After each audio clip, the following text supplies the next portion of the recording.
پناہ مانگتا ہوں میں اللہ کی شیطان مردود سے، شروع نام سے اللہ کے جو بڑا مہربان نہایت رحم کرنے والا ہے۔ ان قریب احمق لوگ یہ کہیں گے کہ ان مسلمانوں کو اس قبلے سے کس نے موڑ دیا ہے جس پر یہ پہلے قائم تھے؟ تو اے پیغمبر صلی اللہ علیہ وآلہ وسلم کہہ دیجئے کہ مشرق و مغرب سب خدا کے ہیں، وہ جسے چاہتا ہے صراط مستقیم کی ہدایت دے دیتا ہے۔ اور تحویل قبلہ کی طرح ہم نے تم کو درمیانی امت قرار دیا ہے تاکہ تم لوگوں کے اعمال کے گواہ رہو، اور پیغمبر صلی اللہ علیہ وآلہ وسلم تمہارے اعمال کے گواہ رہے۔ اور ہم نے پہلے قبلے کو صرف اس لیے قبلہ بنایا تھا کہ ہم یہ دیکھیں کہ کون رسول کا اتباع کرتا ہے اور کون پچھلے پاؤں پلٹ جاتا ہے۔ اگرچہ یہ قبلہ ان لوگوں کے علاوہ سب پر گرا ہے جن کی اللہ نے ہدایت کر دی ہے، اور خدا ایمان کو ضائع نہیں کرنا چاہتا، وہ بندوں کے حال پر مہربان اور رحم کرنے والا ہے۔ اے رسول، ہم آپ صلی اللہ علیہ وآلہ وسلم کی توجہ کو آسمان کی طرف دیکھ رہے ہیں تو ہم عنقریب آپ کو اس قبلے کی طرف موڑ دیں گے جسے آپ پسند کرتے ہیں، لہذا آپ اپنا رخ مسجد الحرام کی جہت کی طرف موڑ دیجئے اور جہاں بھی رہیے اسی طرف رخ کیجئے۔ اہل کتاب خوب جانتے ہیں کہ خدا کی طرف سے یہی برحق ہے، اور اللہ ان لوگوں کے اعمال سے غافل نہیں ہے۔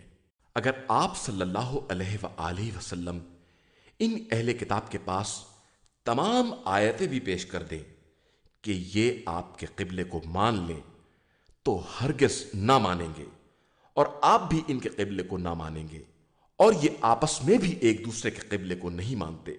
اور علم کے آ جانے کے بعد اگر آپ ان کے خواہشات کا اتباع کر لیں گے تو آپ کا شمار ظالموں میں ہو جائے گا۔ جن لوگوں کو ہم نے کتاب دی ہے وہ رسول کو بھی اپنی اولاد ہی کی طرح پہچانتے ہیں، بس ان کا ایک گروہ ہے جو حق کو دیدہ و دانستہ چھپا رہا ہے۔ اے رسول، یہ حق آپ صلی اللہ علیہ وآلہ وسلم کے پروردگار کی طرف سے ہے، لہذا آپ صلی اللہ علیہ وآلہ وسلم ان شک و شبہ کرنے والوں میں نہ ہو جائیں۔ ہر ایک کے لیے ایک رخ معین ہے اور وہ اسی کی طرف منہ کرتا ہے۔ اب تم نیکیوں کی طرف سبقت کرو، اور تم سب جہاں بھی رہو گے خدا ایک دن سب کو جمع کرے گا کہ وہ ہر شے پر قادر ہے۔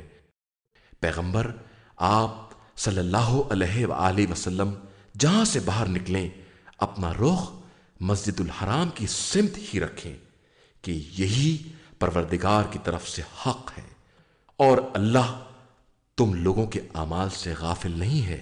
اور آپ صلی اللہ علیہ وآلہ وسلم جہاں سے بھی نکلیں اپنا رخ خانہ کعبہ کی طرف رکھیں، اور پھر تم سب جہاں رہو تم سب بھی اپنا رخ ادھر ہی رکھو تاکہ لوگوں کے لیے تمہارے اوپر کوئی حجت نہ رہ جائے سوائے ان لوگوں کے جو ظالم ہیں۔ تو ان کا خوف نہ کرو بلکہ اللہ سے ڈرو کہ ہم تم پر اپنی نعمت تمام کر دینا چاہتے ہیں کہ شاید تم ہدایت یافتہ ہو جاؤ۔ جس طرح ہم نے تمہارے درمیان تمہیں میں سے ایک رسول بھیجا ہے جو تم پر ہماری آیات کی تلاوت کرتا ہے، تمہیں پاک و پاکیزہ بناتا ہے، اور تمہیں کتاب و حکمت کی تعلیم دیتا ہے، اور وہ سب کچھ بتاتا ہے جو تم نہیں جانتے تھے۔ اب تم ہم کو یاد کرو تاکہ ہم تمہیں یاد رکھیں، اور ہمارا شکریہ ادا کرو اور کفران نعمت نہ کرو۔ ایمان والو، صبر اور نماز کے ذریعے مدد مانگو کہ خدا صبر کرنے والوں کے ساتھ ہے۔ اور جو لوگ راہ خدا میں قتل ہو جاتے ہیں انہیں مردہ نہ کہو بلکہ وہ زندہ ہیں، لیکن تمہیں ان کی زندگی کا شعور نہیں ہے۔ اور ہم یقیناً تمہیں تھوڑے خوف، تھوڑی بھوک اور اموال، نفوس اور ثمرات کی کمی سے آزمائیں گے، اور اے پیغمبر آپ صلی اللہ علیہ وآلہ وسلم ان صبر کرنے والوں کو بشارت دے دیں جو مصیبت پڑنے کے بعد یہ کہتے ہیں کہ ہم اللہ ہی کے ہیں اور اسی کی بارگاہ میں واپس جانے والے ہیں۔ کہ ان کے لیے پروردگار کی طرف سے صلوات اور رحمت ہے اور وہی ہدایت یافتہ ہیں۔ بے شک صفا اور مروہ دونوں پہاڑیاں اللہ کی نشانیوں میں ہیں، لہذا جو شخص بھی حج یا عمرہ کرے اس کے لیے کوئی حرج نہیں ہے کہ ان دونوں پہاڑیوں کا چکر لگائے، اور جو مزید خیر کرے گا تو خدا اس کے عمل کا قدردان اور اس سے خوب واقف ہے۔ جو لوگ ہمارے نازل کیے ہوئے واضح بیانات اور ہدایات کو ہمارے بیان کر دینے کے بعد بھی چھپاتے ہیں ان پر اللہ بھی لعنت کرتا ہے اور تمام لعنت کرنے والے بھی لعنت کرتے ہیں، علاوہ ان لوگوں کے جو توبہ کر لیں اور اپنے کیے کی اصلاح کر لیں اور جس کو چھپایا ہے اس کو واضح کر دیں، تو ہم ان کی توبہ قبول کر لیتے ہیں کہ ہم بہترین توبہ قبول کرنے والے اور مہربان ہیں۔ جو لوگ کافر ہو گئے اور اسی حالت کفر میں مر گئے ان پر اللہ، ملائکہ اور تمام انسانوں کی لعنت ہے، وہ اسی لعنت میں ہمیشہ رہیں گے کہ نہ ان کے عذاب میں تخفیف ہوگی اور نہ انہیں مہلت دی جائے گی، اور تمہارا خدا بس ایک ہے، اس کے علاوہ کوئی خدا نہیں، وہی رحمان بھی ہے اور وہی رحیم بھی ہے۔ بے شک زمین و آسمان کی خلقت، روز و شب کی آمد و رفت، ان کشتیوں میں جو دریاؤں میں لوگوں کے فائدے کے لیے چلتی ہیں، اور اس پانی میں جسے خدا نے آسمان سے نازل کر کے اس کے ذریعے مردہ زمینوں کو زندہ کر دیا ہے اور اس میں طرح طرح کے چوپائے پھیلا دیے ہیں، اور ہواؤں کے چلانے میں اور آسمان و زمین کے درمیان مسخر کیے جانے والے بادل میں صاحبان عقل کے لیے اللہ کی نشانیاں پائی جاتی ہیں۔ لوگوں میں کچھ ایسے لوگ بھی ہیں جو اللہ کے علاوہ دوسروں کو اس کا مثل قرار دیتے ہیں اور ان سے اللہ جیسی محبت بھی کرتے ہیں، جبکہ ایمان والوں کی تمام تر محبت خدا سے ہوتی ہے۔ اور اے کاش ظالمین اس بات کو اس وقت دیکھ لیتے جو عذاب کو دیکھنے کے بعد سمجھیں گے کہ ساری قوت صرف اللہ کے لیے ہے اور اللہ سخت ترین عذاب کرنے والا ہے۔ اس وقت جب کہ پیر اپنے مریدوں سے بیزاری کا اظہار کریں گے اور سب کے سامنے عذاب ہوگا اور تمام وسائل منقطع ہو چکے ہوں گے، اور مرید بھی یہ کہیں گے کہ اے کاش ہم نے ان سے اس طرح بیزاری اختیار کی ہوتی جس طرح آج یہ ہم سے نفرت کر رہے ہیں۔ خدا ان سب کے اعمال کو اسی طرح حسرت بنا کر پیش کرے گا اور ان میں سے کوئی جہنم سے نکلنے والا نہیں ہے۔ اے انسانوں، زمین میں جو کچھ بھی حلال و طیب ہے اسے استعمال کرو اور شیطانی اقدامات کا اتباع نہ کرو کہ وہ تمہارا کھلا ہوا دشمن ہے۔ وہ بس تمہیں بد عملی اور بدکاری کا حکم دیتا ہے اور اس بات پر آمادہ کرتا ہے کہ خدا کے خلاف جہالت کی باتیں کرتے رہو۔ جب ان سے کہا جاتا ہے کہ جو کچھ خدا نے نازل کیا ہے اس کا اتباع کرو، تو کہتے ہیں کہ ہم اس کا اتباع کریں گے جس پر ہم نے اپنے باپ دادا کو پایا ہے۔ کیا یہ ایسا ہی کریں گے چاہے ان کے باپ دادا بے عقل ہی رہے ہوں اور ہدایت یافتہ نہ رہے ہوں؟ جو لوگ کافر ہو گئے ہیں ان کے پکارنے والے کی مثال اس شخص کی ہے جو جانوروں کو آواز دے اور جانور پکار اور آواز کے علاوہ کچھ نہ سنے اور نہ سمجھے۔ یہ کفار بہرے، گونگے اور اندھے ہیں، انہیں عقل سے سروکار نہیں ہے۔ صاحبان ایمان، جو ہم نے پاکیزہ رزق عطا کیا ہے اسے کھاؤ اور دینے والے خدا کا شکریہ ادا کرو اگر تم اس کی عبادت کرتے ہو۔ اور اس نے تمہارے اوپر بس مردار، خون، سور کا گوشت اور جو غیر خدا کے نام پر ذبح کیا جائے اس کو حرام قرار دیا ہے۔ پھر بھی اگر کوئی مستر ہو جائے اور حرام کا طلبگار اور ضرورت سے زیادہ استعمال کرنے والا نہ ہو تو اس کے لیے کوئی گناہ نہیں ہے۔ بے شک خدا بخشنے والا اور مہربان ہے۔ جو لوگ خدا کی نازل کی ہوئی کتاب کے احکام کو چھپاتے ہیں اور اسے تھوڑی قیمت پر بیچ ڈالتے ہیں، وہ در حقیقت اپنے پیٹ میں صرف آگ بھر رہے ہیں، اور خدا روز قیامت ان سے بات بھی نہ کرے گا اور نہ انہیں پاکیزہ قرار دے گا اور ان کے لیے دردناک عذاب ہے۔ یہی وہ لوگ ہیں جنہوں نے گمراہی کو ہدایت کے عوض اور عذاب کو مغفرت کے عوض خرید لیا ہے۔ آخر یہ آتش جہنم پر کس قدر صبر کریں گے؟ یہ عذاب صرف اس لیے ہے کہ اللہ نے کتاب کو حق کے ساتھ نازل کیا ہے اور اس میں اختلاف کرنے والے حق سے بہت دور ہو کر جھگڑے کر رہے ہیں۔ نیکی یہ نہیں ہے کہ اپنا رخ مشرق اور مغرب کی طرف کر لو، بلکہ نیکی اس شخص کا حصہ ہے جو اللہ، آخرت، ملائکہ، کتاب اور انبیاء پر ایمان لے آئے اور محبت خدا میں قرابت داروں، یتیموں، مسکینوں، غربت زدہ مسافروں، سوال کرنے والوں اور غلاموں کی آزادی کے لیے مال دے اور نماز قائم کرے اور زکوٰۃ ادا کرے اور جو بھی عہد کرے اسے پورا کرے اور فقر و فاقے میں اور پریشانیوں اور بیماریوں میں اور میدان جنگ کے حالات میں صبر کرنے والے ہوں، تو یہی لوگ اپنے دعوی ایمان و احسان میں سچے ہیں اور یہی صاحبان تقوی اور پرہیزگار ہیں۔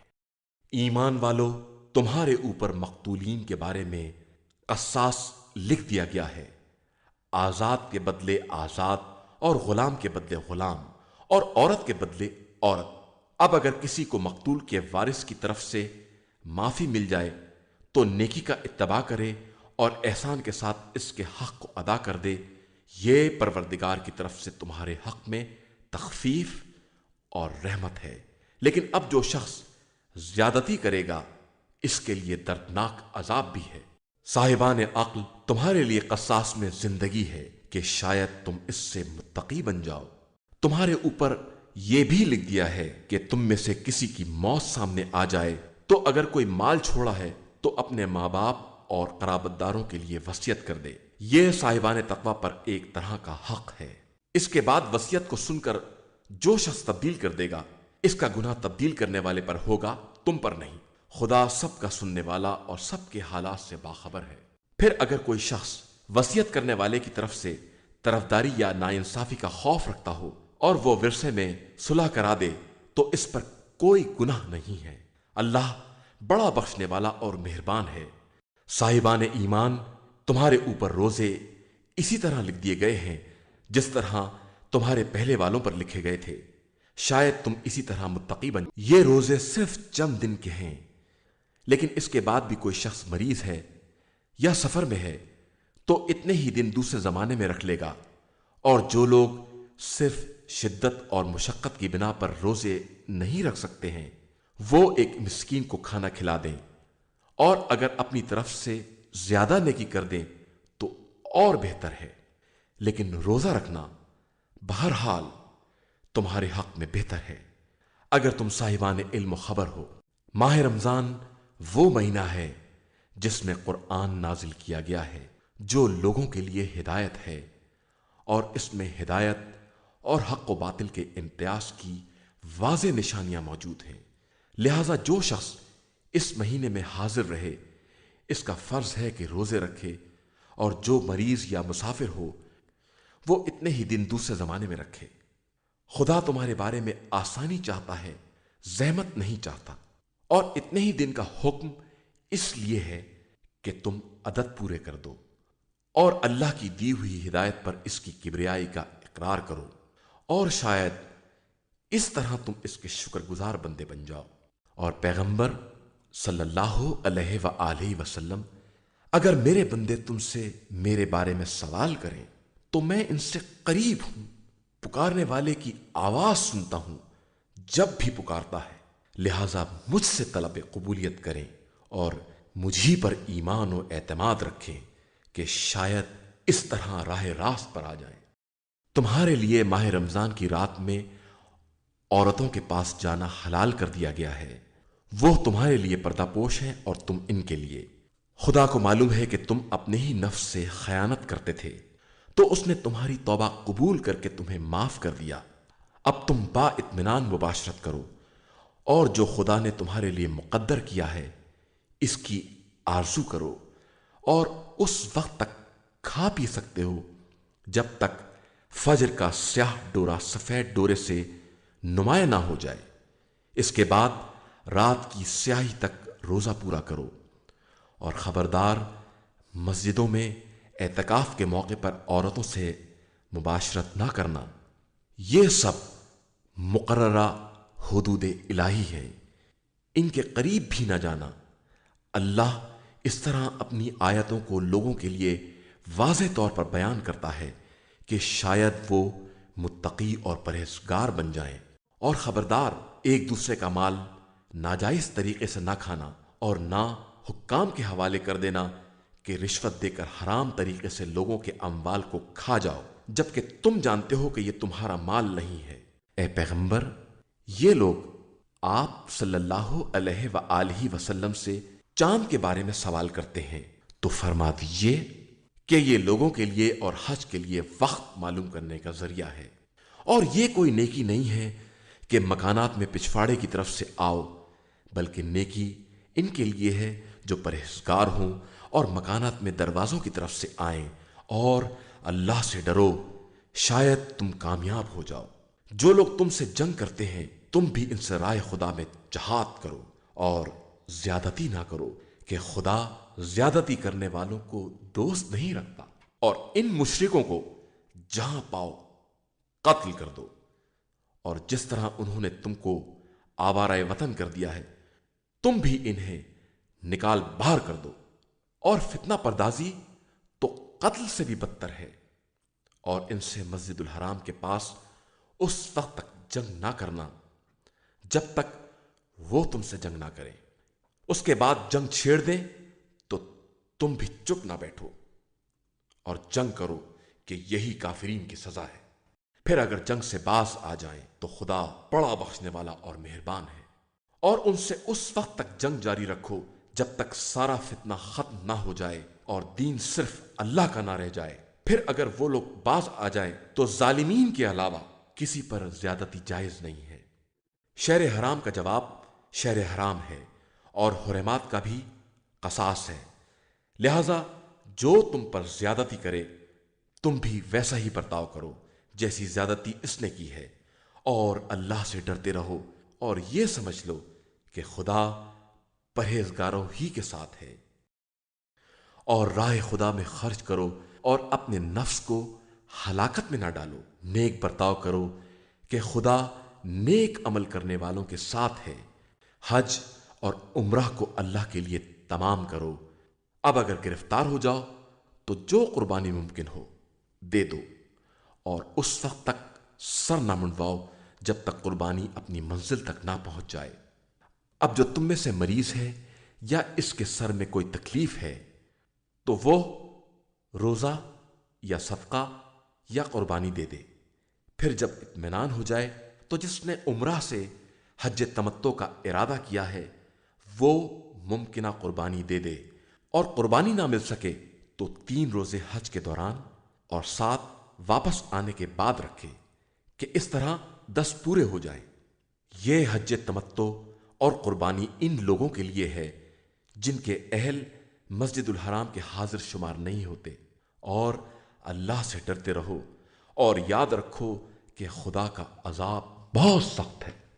حج چند مقررہ مہینوں میں ہوتا ہے، اور جو شخص بھی اس زمانے میں اپنے اوپر حج لازم کر لے اسے عورتوں سے مباشرت، گناہ اور جھگڑے کی اجازت نہیں ہے۔ اور تم جو بھی خیر کرو گے خدا اسے جانتا ہے۔ اپنے لیے زاد راہ فراہم کرو کہ بہترین زاد راہ تقویٰ ہے، اور اے صاحبان عقل ہم سے ڈرو۔ تمہارے لیے کوئی حرج نہیں ہے کہ اپنے پروردگار کے فضل و کرم کو تلاش کرو۔ پھر جب عرفات سے کوچ کرو تو مشعر الحرام کے پاس ذکر خدا کرو، اور اس طرح ذکر کرو جس طرح اس نے ہدایت دی ہے، اگرچہ تم لوگ اس کے پہلے گمراہوں میں سے تھے۔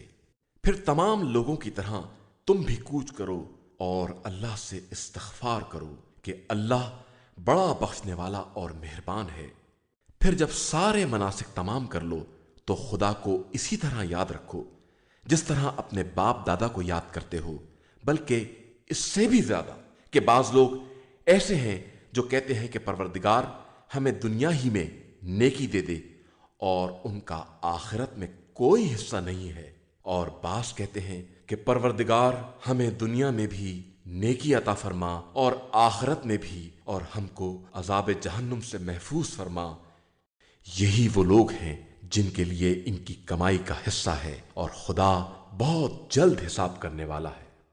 اور چند معین دنوں میں ذکر خدا کرو، اس کے بعد جو 2 دن کے اندر جلدی کرے گا اس پر بھی کوئی گناہ نہیں ہے، اور جو تاخیر کرے گا اس پر بھی کوئی گناہ نہیں ہے، بشرطے کہ پرہیزگار رہا ہو۔ اور اللہ سے ڈرو، اور یہ یاد رکھو تم سب اسی کی طرف محشور کیے جاؤ گے۔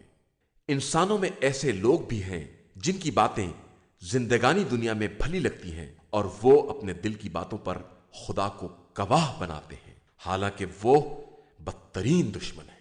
اور جب آپ صلی اللہ علیہ وآلہ وسلم کے پاس سے منہ پھیرتے ہیں تو زمین میں فساد برپا کرنے کی کوشش کرتے ہیں اور کھیتیوں اور نسلوں کو برباد کرتے ہیں، جبکہ خدا فساد کو پسند نہیں کرتا ہے۔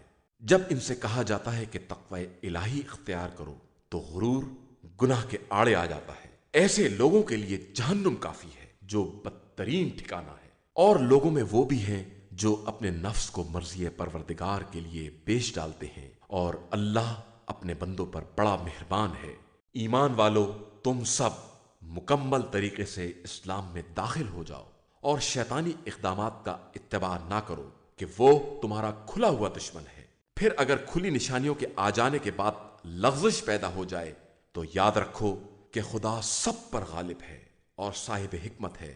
یہ لوگ اس بات کا انتظار کر رہے ہیں کہ ابر کے سائے کے پیچھے عذاب خدا یا ملائکہ آ جائیں اور ہر امر کا فیصلہ ہو جائے، اور سارے امور کی بازگشت تو خدا ہی کی طرف ہے۔ ذرا بنی اسرائیل سے پوچھئے کہ ہم نے انہیں کس قدر نعمتیں عطا کی ہیں، اور جو شخص بھی نعمتوں کے آ جانے کے بعد انہیں تبدیل کر دے گا وہ یاد رکھے کہ خدا کا عذاب بہت شدید ہوتا ہے۔ اصل میں کافروں کے لیے زندگانی دنیا آراستہ کر دی گئی ہے، اور وہ صاحبان ایمان کا مذاق اڑاتے ہیں، حالانکہ قیامت کے دن متقی اور پرہیزگار افراد کا درجہ ان سے کہیں زیادہ بالا تر ہوگا، اور اللہ جس کو چاہتا ہے بے حساب رزق دیتا ہے۔ فطری اعتبار سے سارے انسان ایک قوم تھے، پھر اللہ نے بشارت دینے والے اور ڈرانے والے انبیاء بھیجے اور ان کے ساتھ برحق کتاب نازل کی تاکہ لوگوں کے اختلافات کا فیصلہ کریں، اور اصل اختلاف انہی لوگوں نے کیا ہے جنہیں کتاب مل گئی ہے اور ان پر آیات واضح ہو گئیں صرف بغاوت اور تعدی کی بنا پر۔ تو خدا نے ایمان والوں کو ہدایت دے دی اور انہوں نے اختلافات میں حکم الہی سے حق دریافت کر لیا، اور وہ تو جس کو چاہتا ہے صراط مستقیم کی ہدایت دے دیتا ہے۔ کیا تمہارا خیال ہے کہ تم آسانی سے جنت میں داخل ہو جاؤ گے جبکہ ابھی تمہارے سامنے سابق امتوں کی مثال پیش نہیں آئی جنہیں فقر و فاقہ اور پریشانیوں نے گھیر لیا اور اتنے جھٹکے دیے گئے کہ خود رسول اور ان کے ساتھیوں نے یہ کہنا شروع کر دیا کہ آخر خدائی امداد کب آئے گی؟ تو آگاہ ہو جاؤ کہ خدائی امداد بہت قریب ہے۔ پیغمبر، یہ لوگ آپ صلی اللہ علیہ وآلہ وسلم سے سوال کرتے ہیں کہ رائے خدا میں کیا خرچ کریں، تو آپ صلی اللہ علیہ وآلہ وسلم کہہ دیجئے کہ جو بھی خرچ کرو گے وہ تمہارے والدین، قرابت دار، ایتام، مساکین اور غربت زدہ مسافروں کے لیے ہوگا، اور جو بھی کار خیر کرو گے خدا اسے خوب جانتا ہے۔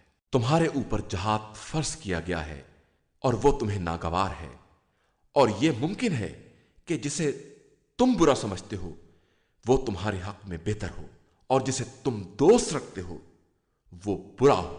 خدا سب کو جانتا ہے اور تم نہیں جانتے ہو۔ پیغمبر، یہ آپ صلی اللہ علیہ وآلہ وسلم سے محترم مہینوں کے جہاد کے بارے میں سوال کرتے ہیں، تو آپ صلی اللہ علیہ وآلہ وسلم کہہ دیجئے کہ ان میں جنگ کرنا گناہ کبیرہ ہے، اور راہ خدا سے روکنا اور خدا اور مسجد الحرام کی حرمت کا انکار ہے، اور اہل مسجد الحرام کا وہاں سے نکال دینا خدا کی نگاہ میں جنگ سے بھی بدتر گناہ ہے، اور فتنہ تو قتل سے بھی بڑا جرم ہے۔ اور یہ کفار برابر تم لوگوں سے جنگ کرتے رہیں گے یہاں تک کہ ان کے امکان میں ہو کہ تم کو تمہارے دین سے پلٹا دے، اور جو بھی اپنے دین سے پلٹ جائے گا اور کفر کی حالت میں مر جائے گا اس کے سارے اعمال برباد ہو جائیں گے اور وہ جہنمی ہوگا اور وہیں ہمیشہ رہے گا۔ بے شک جو لوگ ایمان لائے اور جنہوں نے ہجرت کی اور راہ خدا میں جہاد کیا وہ رحمت الہی کی امید رکھتے ہیں، اور خدا بہت بخشنے والا اور مہربان ہے۔ یہ آپ صلی اللہ علیہ وآلہ وسلم سے شراب اور جوئے کے بارے میں سوال کرتے ہیں تو کہہ دیجئے کہ ان دونوں میں بہت بڑا گناہ ہے اور بہت سے فائدے بھی ہیں، لیکن ان کا گناہ فائدے سے کہیں زیادہ بڑا ہے۔ اور یہ راہ خدا میں خرچ کرنے کے بارے میں سوال کرتے ہیں کہ کیا خرچ کریں، تو کہہ دیجئے کہ جو بھی ضرورت سے زیادہ ہو۔ خدا اسی طرح اپنی آیات کو واضح کر کے بیان کرتا ہے کہ شاید تم فکر کر سکو، دنیا میں بھی اور آخرت میں بھی۔ اور یہ لوگ تم سے یتیموں کے بارے میں سوال کرتے ہیں تو کہہ دو کہ ان کے حال کی اصلاح بہترین بات ہے، اور اگر ان سے مل جل کر رہو تو یہ بھی تمہارے بھائی ہیں، اور اللہ بہتر جانتا ہے کہ مصلح کون ہے اور مفسد کون ہے۔ اگر وہ چاہتا تو تمہیں مصیبت میں ڈال دیتا، لیکن وہ صاحب عزت بھی ہے اور صاحب حکمت بھی ہے۔ خبردار، مشرک عورتوں سے اس وقت تک نکاح نہ کرنا جب تک ایمان نہ لے آئیں کہ ایک مومن کنیز مشرک آزاد عورت سے بہتر ہے، چاہے وہ تمہیں کتنی ہی بھلی معلوم ہو۔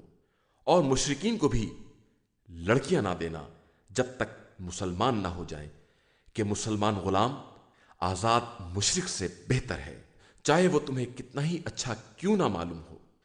یہ مشرکین تمہیں جہنم کی دعوت دیتے ہیں اور خدا اپنے حکم سے جنت اور مغفرت کی دعوت دیتا ہے، اور اپنی آیتوں کو واضح کر کے بیان کرتا ہے کہ شاید یہ لوگ سمجھ سکیں۔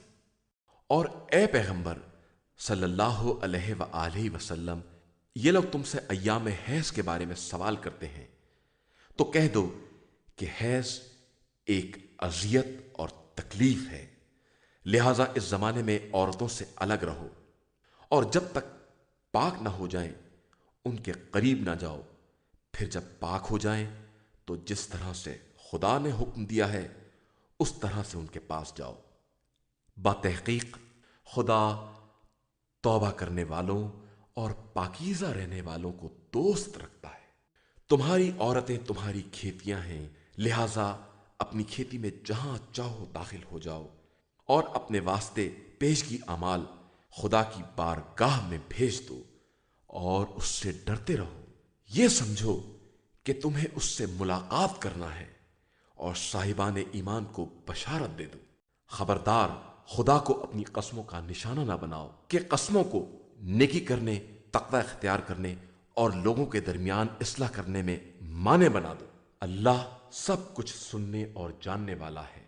خدا تمہاری لغو اور غیر ارادی قسموں کا مواخذہ نہیں کرتا ہے، لیکن جس کو تمہارے دلوں نے حاصل کیا ہے اس کا ضرور مواخذہ کرے گا۔ وہ بخشنے والا بھی ہے اور برداشت کرنے والا بھی ہے۔ جو لوگ اپنی بیویوں سے ترک جماع کی قسم کھا لیتے ہیں انہیں 4 مہینے کی مہلت ہے، اس کے بعد واپس آ گئے تو خدا غفور و رحیم ہے۔ اور طلاق کا ارادہ کریں تو خدا سن بھی رہا ہے اور دیکھ بھی رہا ہے۔ مطلقہ عورتیں 3 حیض تک انتظار کریں، اور انہیں حق نہیں ہے کہ جو کچھ خدا نے ان کے رحم میں پیدا کیا ہے اس کی پردہ پوشی کریں، اگر ان کا ایمان اللہ اور آخرت پر ہے، اور پھر ان کے شوہر اس مدت میں انہیں واپس کر لینے کے زیادہ حقدار ہیں اگر اصلاح چاہتے ہیں۔ اور عورتوں کے لیے ویسے ہی حقوق بھی ہیں جیسی ذمہ داریاں ہیں، اور مردوں کو ان پر ایک امتیاز حاصل ہے، اور خدا صاحب عزت و حکمت ہے۔ طلاق 2 مرتبہ دی جائے گی، اس کے بعد یا نیکی کے ساتھ روک لیا جائے گا یا حسن سلوک کے ساتھ آزاد کر دیا جائے گا، اور تمہارے لیے جائز نہیں ہے کہ جو کچھ انہیں دے دیا ہے اس میں سے کچھ واپس لو، مگر یہ کہ یہ اندیشہ ہو کہ دونوں حدود الہی کو قائم نہ رکھ سکیں گی۔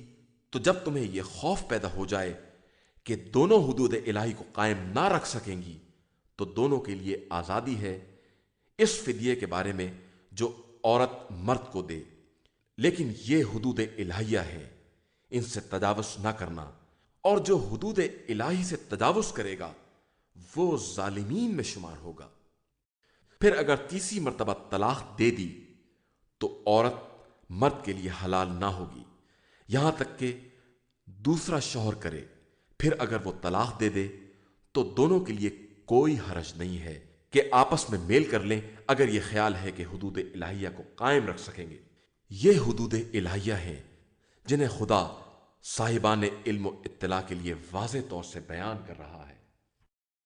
اور جب تم عورتوں کو طلاق دو اور وہ مدت عدت کے خاتمے کے قریب پہنچ جائیں تو یا انہیں اصلاح اور حسن معاشرت کے ساتھ روک لو یا انہیں حسن سلوک کے ساتھ آزاد کر دو، اور خبردار نقصان پہنچانے کی غرض سے انہیں نہ روکنا کہ ان پر ظلم کرو، کہ جو ایسا کرے گا وہ خود اپنے نفس پر ظلم کرے گا، اور خبردار آیات الہی کو مذاق نہ بناؤ۔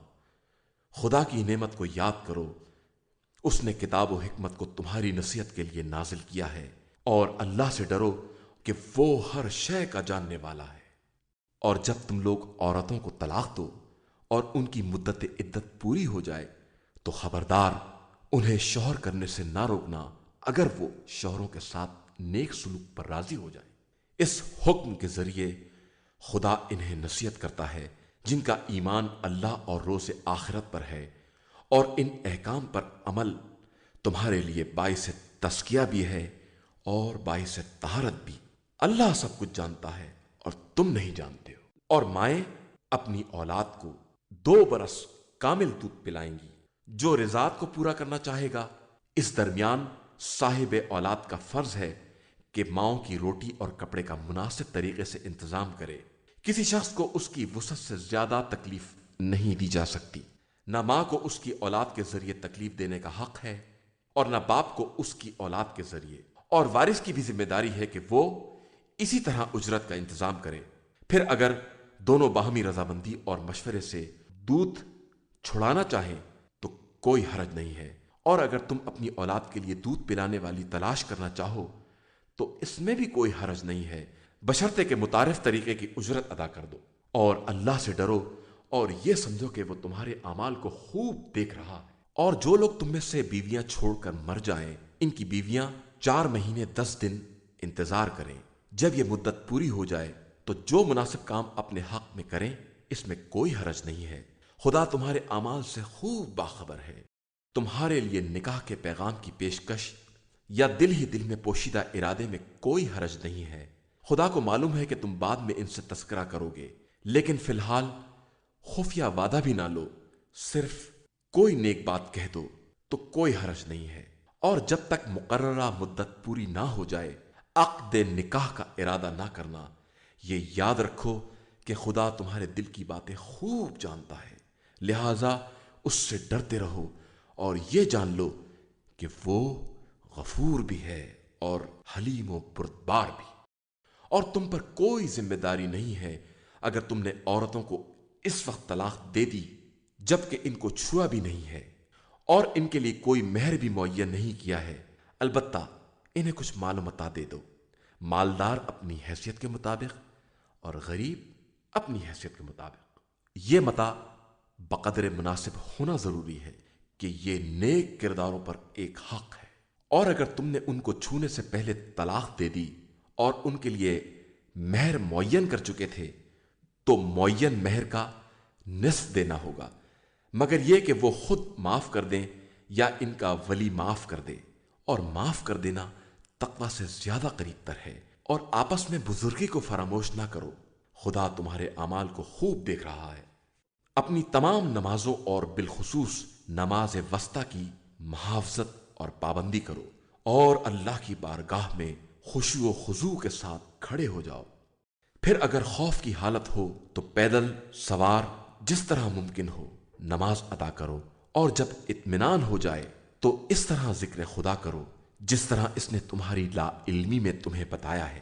اور جو لوگ مدت حیات پوری کر رہے ہوں اور ازواج کو چھوڑ کر جا رہے ہوں، انہیں چاہیے کہ اپنی ازواج کے لیے 1 سال کے خرچ اور گھر سے نہ نکالنے کی وصیت کر کے جائیں۔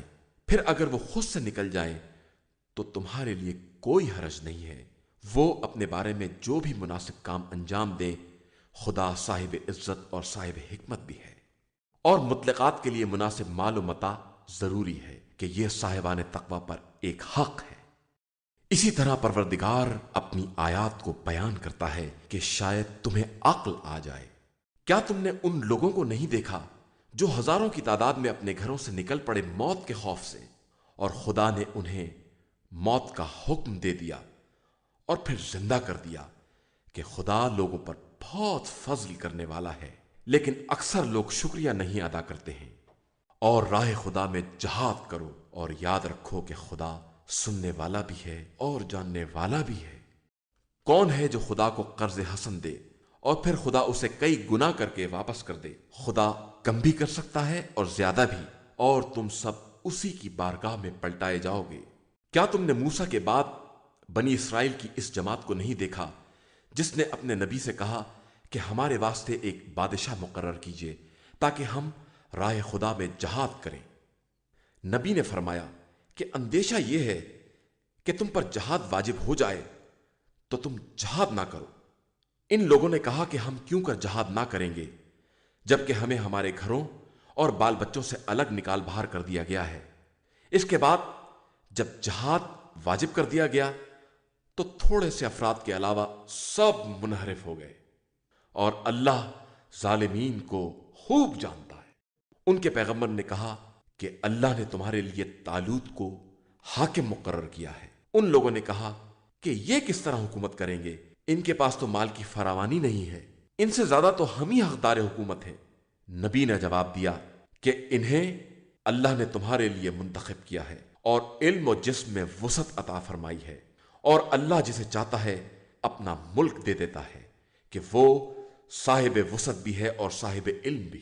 اور ان کے پیغمبر نے یہ بھی کہا کہ ان کی حکومت کی نشانی یہ ہے کہ یہ تمہارے پاس وہ تابوت لے آئیں گے جس میں پروردگار کی طرف سے سامان سکون اور آل موسیٰ اور آل ہارون کا چھوڑا ہوا ترکہ بھی ہے۔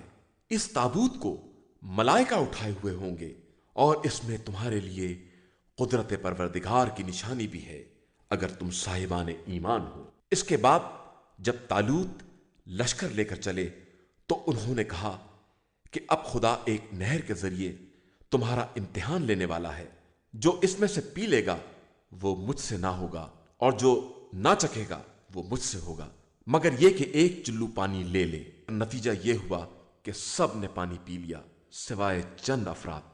پھر جب وہ صاحبان ایمان کو لے کر آگے بڑھے تو لوگوں نے کہا کہ آج تو جالوت اور اس کے لشکروں کے مقابلے کی ہمت نہیں ہے۔ اور ایک جماعت نے جسے خدا سے ملاقات کرنے کا خیال تھا کہا کہ اکثر چھوٹے چھوٹے گروہ بڑی بڑی جماعتوں پر حکم خدا سے غالب آ جاتے ہیں، اور اللہ صبر کرنے والوں کے ساتھ ہے۔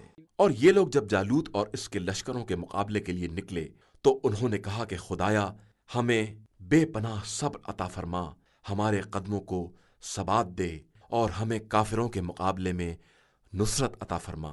نتیجہ یہ ہوا کہ ان لوگوں نے جالوت کے لشکر کو خدا کے حکم سے شکست دے دی، اور داؤد نے جالوت کو قتل کر دیا، اور اللہ نے انہیں ملک اور حکمت عطا کر دی اور اپنے علم سے جس قدر چاہا دے دیا۔ اور اگر اسی طرح خدا باس کو باس سے نہ روکتا رہتا تو ساری زمین میں فساد پھیل جاتا، لیکن خدا عالمین پر بڑا فضل کرنے والا ہے۔ یہ آیات الہیہ ہے جن کو ہم واقعیت کے ساتھ آپ صلی اللہ علیہ وآلہ وسلم کو پڑھ کر سناتے ہیں، اور آپ صلی اللہ علیہ وآلہ وسلم یقیناً مرسلین میں سے ہیں۔ إِنَّا هَدَيْنَاهُ السَّبِيلَ إِمَّا شَاكِرًا